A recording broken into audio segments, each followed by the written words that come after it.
Hello students, आज हम exercise 8.1 का क्वेश्चन नंबर 6 लेकर आए हैं।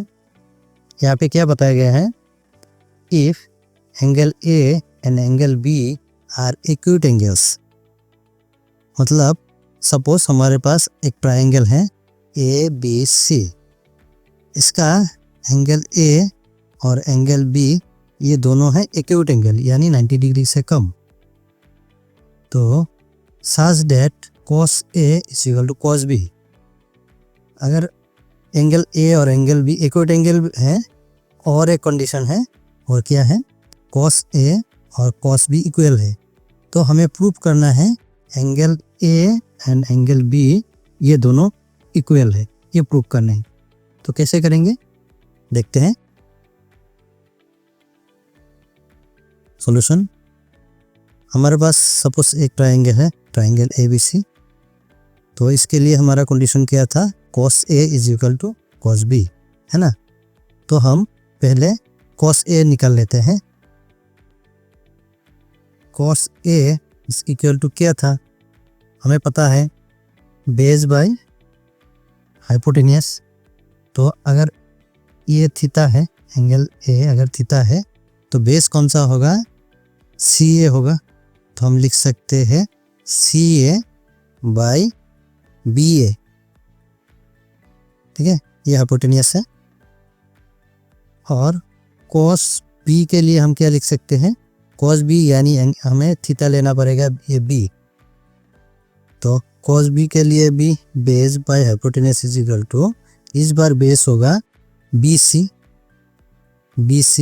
और हाइपोटेनियस तो सेम है BA। तो अकॉर्डिंग टू क्वेश्चन में बताया गया है cos A equal to cos B।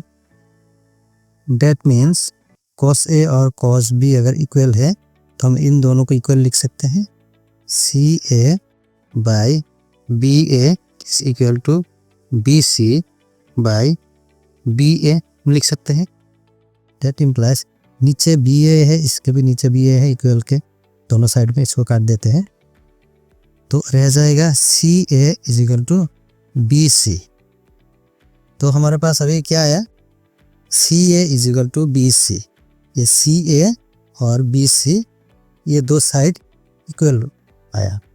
तो एक ट्रायंगल का अगर ये दो साइड इक्वल है, ये दो साइड अगर इक्वल है, तो कौन सा ट्रायंगल कहलाएगा, ये आइसोसेलेस ट्रायंगल कहलाएगा। Since CA is equal to BC, therefore ABC is a isosceles triangle।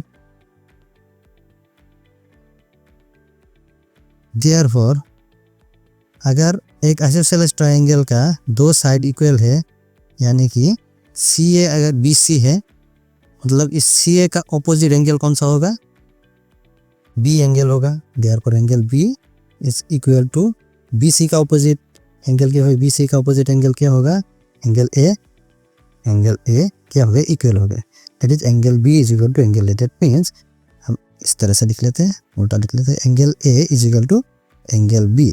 तो यही हमारा क्वेश्चन में पूछा गया था, तो ये हमारा प्रूव हो गया है, ठीक है। बस इतना ही है।